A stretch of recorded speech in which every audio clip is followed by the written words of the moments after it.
The $1 million question. Has microtransactions ruined gaming? This is a question that everybody is asking themselves, whether you're an OG gamer or you're in the newer generation category, right? Where a lot of you guys grew up in the microtransactions era. Have microtransactions ruined gaming? From my own personal experience, I would say to an extent, because I understand that gaming companies do need to make money. They do need to pay. They do need to pay their employees and stuff like that. So I understand it from the business side, but I also see how, as a consumer, a person who's purchasing video games, I've experienced how a lot of games have lost their touch as far as content because I don't think there's any excuses. Like when I first played Modern Warfare 2 and I played online, that's the first time I played Modern Warfare. I mean, online with Call of Duty was Modern Warfare 2. The first one, not the new ones, but the first one, that came out like in 2000, what? You guys can tell me, 2009, 10. Comment below when Modern Warfare 2 came out.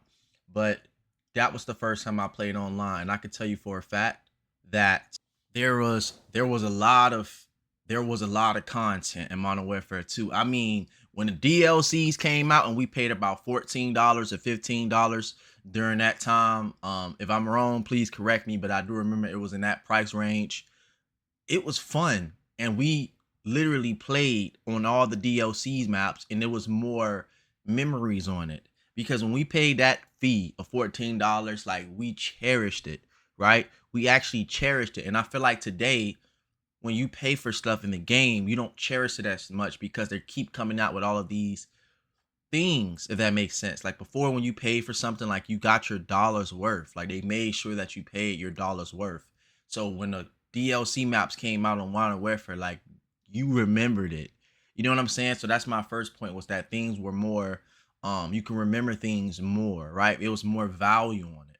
When the DLCs came out, everybody like, yo, Modern Warfare 2 DLC is about to drop. They're gonna have like 6, 7 new maps. We about to go crazy, bro, right? It was like 4 or 5 maps. We went crazy. Once the map dropped, everybody was happy. I used to stay home from school sometimes just to be able to play on the DLC map, right?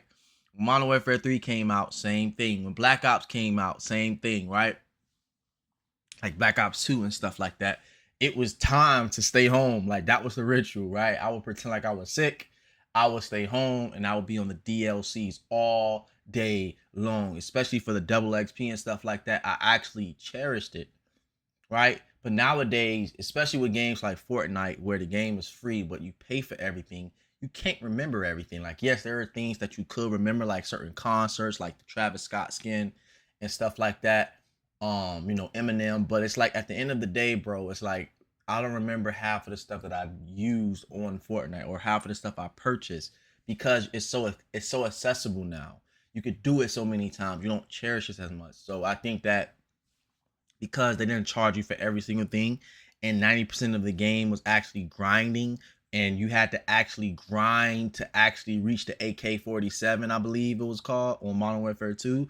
Once you got that gun at the end, when you were like level 70, once you reached 70, that gun was OP, bro. And that gun had no recoil, bro. Once you got that gun, if any OG players here, once you got that gun, when you were like level 60 something or 70 something, when you were about to prestige, once you got that weapon, it was over. And you had one man army, it was a wrap. It was a wrap in that lobby, bro. Straight nukes all day, right? So when you used to grind, it felt better. It felt better to grind. But I think a lot of people today, they cheat. And this is my own opinion. And some people be like, oh, bro, it's a skill issue and stuff like that. I don't think that's the case. But when I play Call of Duty today, if I don't purchase stuff, I feel like I'm behind. I don't know if any of you guys feel the same way. But anytime I purchase something, I feel like I'm behind. If I purchase something like months ago and I get back on the game, because I do work, I have to make money to pay bills. um, I feel like I'm behind. I feel like the weapons isn't as strong as it was when I first got it. And I don't know if I'm wrong or not, but I tested this theory out by when I dropped somebody who had the newer weapons and I picked up their weapons. Bro, I went crazy on the game. I literally picked up their weapon and I went crazy on the game. I literally was going like 15-0 with their weapon But when I had used my weapon from months ago, I was not getting killed. It felt like I had to empty the whole mag in them, even when I upgraded the gun to the max. So I feel like they go to the settings, the game developers, and they bring the gun down a notch. So where you always have to feel like you have to purchase something. And this is just my own opinion, guys, right? I don't know if this is true or not, but this is what I've experienced based off of me being an OG gamer. When you pick up those guns that you use in the past, you're gonna feel like I need to purchase these new weapons. I need to purchase this new stuff because it's going to keep up with everything that's going on to keep it balanced. And if you don't, then you know what I'm saying? If you don't, I feel like I had some in my hair. If you don't, you're gonna feel like you're behind. So that's just my 2 cents as far as the weapons and the balance of the game. I feel like microtransactions ruin that because you always feel like you have to purchase new stuff in the game just to be able to play it, right? So that's my second point. My third point is that it's real money. You know, a lot of people go broke paying for games, right? It's a mind thing. Like if you can afford it, pay for it. But if you're telling me you're going broke because you're like you need to get that new Hellcat in Fortnite, or you need to get the Tesla on the game and stuff like that, you need to check with your finances because you really using real money to buy stuff when you can buy it in real life. Why are you wasting your hard-earned dollars on a Cybertruck when you can literally save your cash and get a real one in real life? You know what I'm saying? But I think that a lot of people finances have really messed up because of microtransactions. Like, yes, you like video games, yes, it's good for you, but at the end of the day, don't let it mess up your budgeting or your finances, right? So again, that's just my personal opinion on microtransactions.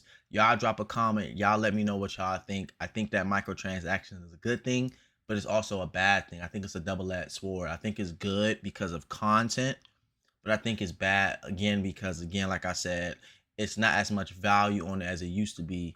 And there's too many things that's coming out all at once, which makes me feel like some of these companies are money hungry.